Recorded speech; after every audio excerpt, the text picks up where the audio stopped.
क्या क्या हो गया ये मैंने कभी नहीं सोचा था। खतरनाक टाइम चल रहा था, इतना मुश्किल पीरियड चल रहा था और ये हमें नहीं था कि ये सब कुछ हो जाएगा, ऐसा कुछ हो जाएगा। Hey everyone, welcome back to my new vlog. कैसे आप सब? मैं सपना मामी, उम्मीद करते हो आप सब अच्छे होंगे। जो मेरे चैनल पे फर्स्ट टाइम आए तो प्लीज़ चैनल को सब्सक्राइब कर लीजिए, साथ ही साथ बेल आइकन को भी प्रेस कर दीजिए ताकि मेरी हर आगे आने वाली वीडियो नोटिफिकेशन आपसे यूँ या हॉस्पिटल में जो चाय ब्राइडल कर का आएगी हमारे लोग में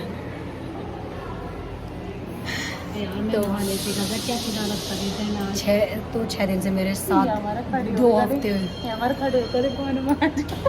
तो 2 हफ्ते हो गए मेरे ब्लॉग्स नहीं आ रहे हैं। मैं ब्लॉग क्यों नहीं आ रहे इस ब्लॉग के एंड में बताऊंगी। केयर में लग रही थी क्योंकि हम लोग हैं हॉस्पिटल में। अभी से दिखा देती हूँ कि हम लोग हॉस्पिटल में हैं। ये हमारा रूम है। अभी डिस्चार्ज बोल दिया है डॉक्टर ने। पूरी स्टोरी आपको बाद में बताऊंगी कि डिस्चार्ज बोल दिया है डॉक्टर ने, बट लास्ट में बताऊंगी। मेरा इतने टाइम से ब्लॉग क्यों नहीं आ रहा था, मैं बहुत परेशान थी और इस वाले ब्लॉग में आपको सारी चीज़ें बताऊंगी। इतना कुछ हो गया इस बीच, इतना सब कुछ हो गया कि मैं आपको अब जाके माइंड फ्रेश है। तो 4, 5, 6, 7 दिन से हम लोग हॉस्पिटल में ही है। मैं, भाई, ये भाभी है, भाभी को बेटा हुआ है, ये मैं आपको बता देती हूँ। बट हुआ क्या क्या है ये मैं आपको अभी नहीं एंड में बताऊँगी। और ये रीना हाय बोल दे। तो रीना भी हॉस्पिटल में कल रात आई थी। रीना कल रात हॉस्पिटल में आई थी बच्चे के पास। तो वो मैं आपको बताऊंगी कि किस लिए हम लोग हॉस्पिटल में रुके हैं, भाभी को क्या बच्चा हुआ है और क्या क्या हो गया था, वो सब चीज़ें आपको इस व्लॉग के एंड में बताऊंगी। और अभी डिस्चार्ज बोल दिया है डॉक्टर ने। 2-2.5 घंटे लगेंगे पेपर वगैरह रेडी होने में, फॉर्मेलिटीज़ पूरी करने में। और मेरे को घर भी जाना है। डेकोरेशन वाले घर आगे होंगे, घर पहुंचने वाले थोड़ी बहुत देर में। घर पे डेकोरेशन करानी है और इसके बीच क्या क्या नहीं हुआ है वो सब चीज़ें मैं आपको बताऊंगी इस ब्लॉग के लास्ट में। 1 घंटा हो गया है हमें, 2 घंटे हो गए डॉक्टर ने डिस्चार्ज बोले और अभी तक हम लोग गए नहीं हैं। हॉस्पिटल के रूम की हालत देखो, ये भाभी, रीना और ये हमारे रूम की हालत। अब डिस्चार्ज हो गया है और ये बेबी हमारा। तो मैं जाना चाह रही हूँ घर। डेकोरेशन वाले भैया घर पहुँच गए और डेकोरेशन कैसी करेंगे वो मैं आपको प्रॉपर दिखाऊंगी। और मेरे को पसंद आई तो मैं अपना एक्सपीरियंस आपके साथ भी शेयर करूंगी, बताऊंगी मैं आपको कि कहाँ से हमने कराई है, कैसी डेकोरेशन लगी मेरे को। उसका फीडबैक हम आपको ज़रूर देंगे। और हो सकता है मैं भी 5-10 मिनट में यहाँ से निकलूँ, आधे घंटे में। और उसके बाद घर चलते हैं। डेकोरेशन वाले भैया घर पहुँच गए, वे डेकोरेशन करने लग गए। घर मम्मी वगैरह है, भाभी से बोला है। तो चलिए फिर चल के दिखाएंगे आपको डेकोरेशन कैसी होएगी कैसी नहीं होएगी। तो मिलते हैं थोड़ी देर बाद। तो ये तब की वीडियोस है, तब हमारा बेबी वेंटिलेटर पे था। शायद जो 4th डे था उस दिन। तो शाम को जब मैं घर आती थी तो आते ही मम्मी, भाभी सब लोग मेरे से पूछते थे कि बच्चा कैसा है। तो मैं ऐसे फ़ोटोज़ वीडियोस लाती थी और उनको घर आके दिखाती थी। तो ये टाइम बहुत टफ़ रहा है हमारे लिए। और ये उस दिन की फ़ोटो है जिस दिन हमारा बेबी 9th डे डिस्चार्ज हुआ था। तो उस दिन इसने कपड़े वगैरह पहने थे। उस दिन मैंने ये छोटी सी क्लिप बनाई थी। तो आज मैं व्लॉग एडिट करते टाइम मेरे को दिख गई तो मैंने सोचा आपको दिखा देती हूँ। डेकोरेशन करी इतनी प्यारी वेलकम बेबी की। हमारा बेबी घर आ रहा डिस्चार्ज होके। और मैं पूरी आपको प्रॉपर दिखाऊंगी इंस्टाग्राम के पेज पे और अपने व्लॉग में भी दिखाऊंगी मैं आपको। एक बार भाई अपने पेज के बारे में बताओ। मेरा नाम विपिन है, मैं दिल्ली एनसीआर पूरा कवर करता हूँ। मेरा सरप्राइज डेकोरेशन के नाम पे इंस्टाग्राम पेज है और बैलून डेकोरेशन के नाम पे यूट्यूब पे मेरा पेज है। और जैसे कि आज हमें दी ने बुलाया है सपना दी ने, और बहुत प्यारा काम करा है भाई ने, बहुत प्यारा। जैसा बोला था वैसा ही करा है। मैं इनका पेज यहाँ पे मेंशन कर दूंगी, एक बार जाके आप लोग चेक करना। और इंस्टाग्राम पे आप लोग रील्स देखना इसकी। मैं पूरा रिव्यू आपके साथ शेयर करूँगी, बाकी आपको बताने की जरूरत नहीं है। बहुत प्यारा काम किया है भाई ने, पीछे आप देख रहे होगे। और पूरे घर का मैं आपको प्रॉपर व्लॉग में दिखाऊंगी आगे। अभी भाई जा रहे हैं, थोड़ा जल्दी हो रही है इनको। तो मिलते हैं थोड़ी देर बाद, ठीक है। मैं प्रॉपर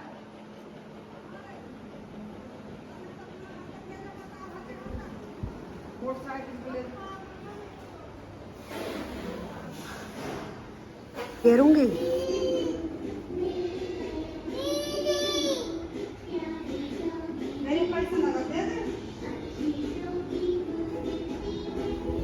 फाइनली हम लोग घर आ गए। मैं काफ़ी टाइम की आ गई थी, बट मैंने डेकोरेशन वगैरह कराई। मेरे फिर पैर में चोट लग गई बहुत तेज़, उस वजह से मेरे पैर में बहुत दर्द हो रहा था। पैर में इतना ज़्यादा, पैर में मोच आ गई, मेरा पैर मुड़ गया। तो पहले मैं आपको दिखा देती हूँ डेकोरेशन। आप लोग प्लीज़ कमेंट में बताना कि कैसी लग रही है। नीचे सारे में गेट वगैरह पे करी है, भैया ने बहुत अच्छी डेकोरेशन करी है। उनका पेज मैंने मेंशन कर दिया है, आप लोग चेक करना प्रोफाइल पे जाके। तो मैं आपको पैर दिखाती हूँ अपना एक बार क्या कंडीशन है।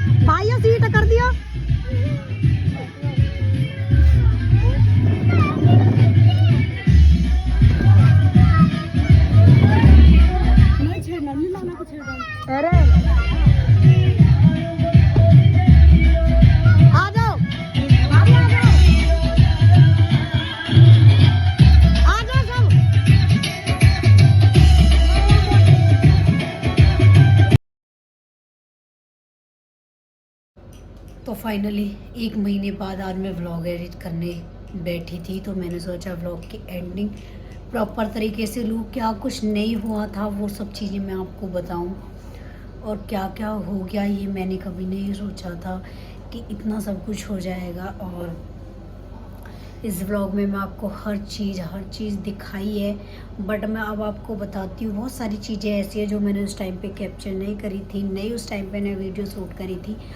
टाइम ऐसा था कि उस टाइम कुछ भी शूट नहीं कर पाई मैं। दिमाग में ये सब चीज़ें आती ही नहीं है कि इतना ख़तरनाक टाइम चल रहा था, इतना मुश्किल पीरियड चल रहा था, और उस टाइम पे ये सब चीज़ें। बट जिस दिन की ये बात है, हमारा बेबी हुआ था 6 जुलाई को हुआ था। हम लोग बहुत हैप्पी थे। शाम को हुआ था, तो जिस टाइम हम लोगों के पास ये न्यूज़ आई कि बेबी बॉय हुआ है, भाभी को बेबी बॉय हुआ है, तो यहाँ से मैं, रीना और बच्चों के साथ, यहीं पास में हॉस्पिटल है, हम लोग यहाँ से निकले कि बेबी को देखने चलते हैं। फिर देख के वहाँ से मिल के आ जाए, रीना घर चली जाएगी। जैसा कि जो चीज़ें हमने सोच रखी थी कि रीना घर चली जाएगी और फिर मैं बेबी को बाद में जाऊँगी, या फिर जैसा भी होगा वो सब चीज़ें मैं आपको दिखाती। बट यहाँ से हम लोग गए, जाते टाइम भाई का फ़ोन आया था रास्ते में कई बार कि कितना टाइम लगेगा। ज़्यादा टाइम नहीं लगता, 15-20 मिनट लगते हैं हमारे यहाँ से। तो उसी बीच भाई का 2-3 बार फ़ोन आया था कि कहाँ है। बट ये हमें नहीं था कि ये सब कुछ हो जाएगा, ऐसा कुछ हो जाए।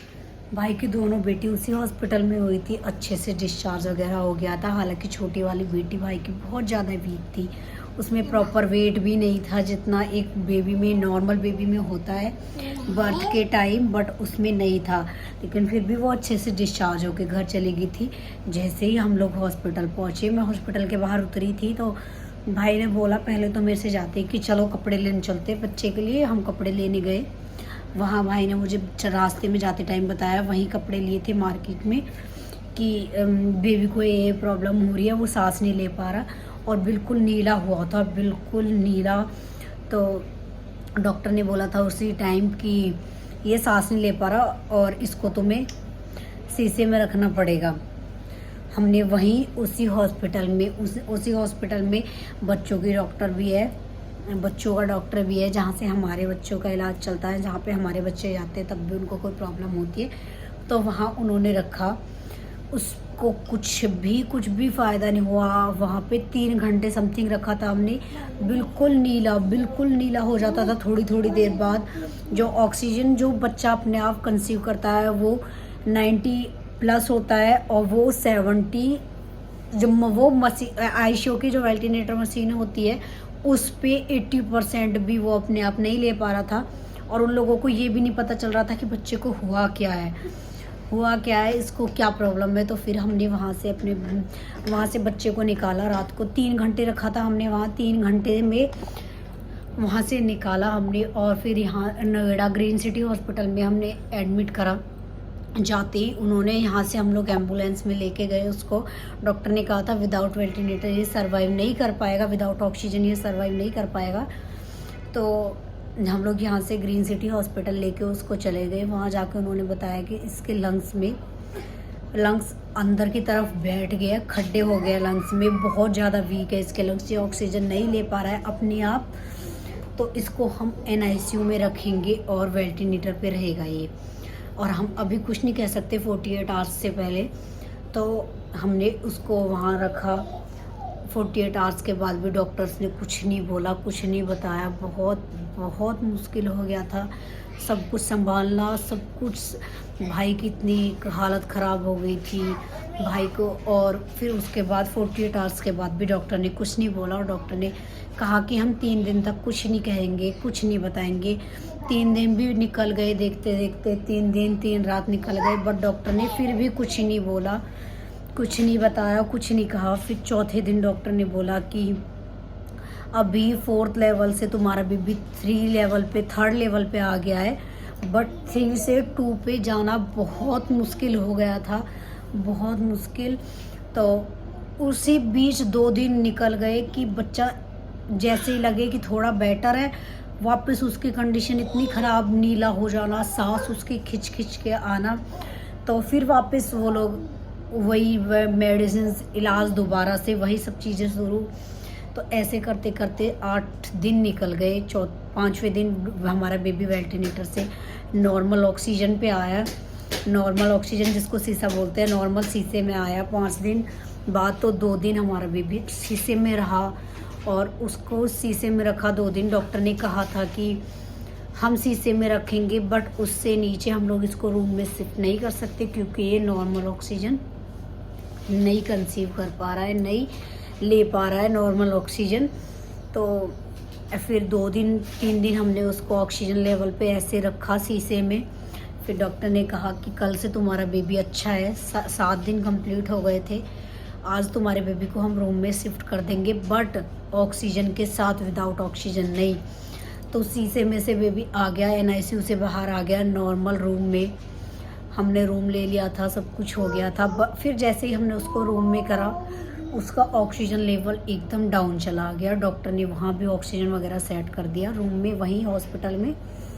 तो डॉक्टर ने कहा था जो भी यहाँ रुकेगा, जो भी यहाँ रहेगा हॉस्पिटल में, वो इस ऑक्सीजन की जो मशीन होती है उस पे ध्यान रखेगा कि ये 80 से नीचे नहीं जाना चाहिए। तो ऐसे ही 2 दिन 2 रात हम लोग उस मशीन के सामने बैठे रहे, देखते रहे। जैसे ही हमको लगे कि सब चीज़ें, जैसे ही लगे कि बच्चा अपने आप ठीक है तो ठीक है, जैसे थोड़ा बहुत भी लगे कि दिक्कत हो रही है, तो हम लोग सीधे डॉक्टर को बुलाया, दिखाया। तो ऐसे कर करके 2 दिन वो निकल गए। 9वां दिन हुआ तो 8वें दिन शाम को हमने अपने बेबी की, डॉक्टर आए, डॉक्टर ने चेकअप के लिए दोनों टाइम आते थे। तो उन्होंने बताया कि अब हम इसका ऑक्सीजन हटा देंगे, चेक करेंगे कि बच्चा ऑक्सीजन अपने आप ले पा रहा है या नहीं ले पा रहा है, और ले पा रहा है तो कितना ले पा रहा है ऑक्सीजन। तो फिर 8वें दिन से 9वें दिन तक बच्चा ऑक्सीजन लेवल के बिना ही ऑक्सीजन अच्छे से ले रहा था अपने आप। फिर 9वें दिन मैं सुबह के टाइम 11-12 का टाइम था, सुबह के टाइम मैं घर से खाना बनवा के लेके गई थी। मैं आई थी, खाना वगैरह बनवा के लेके गई थी, क्योंकि 8वें दिन बच्चे की मदर को भी लेके गए थे, मदर फीड कराने के लिए, चेक करने के लिए कि बच्चा फीड लेगा तो उससे कोई प्रॉब्लम तो होगी या नहीं होगी। तो इसी के बीच हम भाभी को भी लेके गए। और फिर 9वें दिन डॉक्टर ने 1:30 बजे 3 साढ़े 3 बज गए थे बच्चे को घर आते आते। डिस्चार्ज तो सुबह 11 बजे बोल दिया था डॉक्टर ने, आपने देखा होगा स्टार्टिंग में डॉक्टर ने डिस्चार्ज तो 8 बजे ही बोल दिया था, बट पेपर्स वगैरह फॉर्मेलिटीज़ टोटल हमको शाम हो गई थी आने में। और फिर वो सब चीज़ें हुई जो हमने सोची भी नहीं थी, और हमने नहीं सोचा था कि बच्चे का ग्रैंड वेलकम करेंगे या कुछ भी करेंगे। वो 8-9वें दिन, जिस दिन डॉक्टर ने, मैं खाना लेके गई थी, डॉक्टर ने बोला कि डिस्चार्ज आज ही हम डिस्चार्ज करेंगे इनका। तो फिर मैं उससे 2 दिन पहले जब 2 दिन पहले से मैंने किसी डेकोरेशन वाले भैया से, सरप्राइज डेकोरेशन के नाम से उनका पेज है, मैंने उनसे बात करके रखी थी कि मैं आपको 1 दिन पहले बता दूंगी कि हमको आज डेकोरेशन करानी है। बट ऐसा हुआ कि खुद हमको ही 1 घंटे पहले पता चला कि अब भी डिस्चार्ज होगा। उससे पहले नहीं उम्मीद थी, नहीं पता था, और हमने ये कुछ भी चीज़ें माइंड सेट भी नहीं कर रखा था कि क्या हमें कैसे करना है, क्या नहीं करना है। बट डॉक्टर ने बोला डिस्चार्ज है। फिर मैंने उनके पास कॉल करा, भैया प्लीज़ अर्जेंट इमरजेंसी में आप कर दो, बहुत मुश्किल से ये टाइम आया है।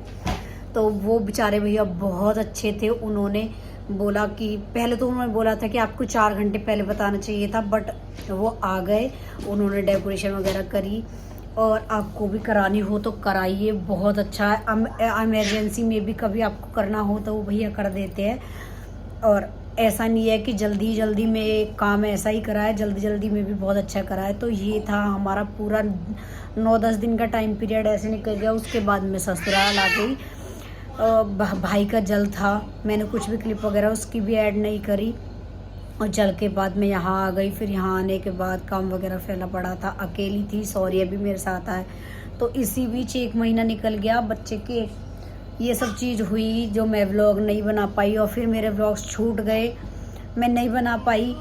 तो ये थी टोटल सब चीज़ें जो उस 10 दिन में हुई थी।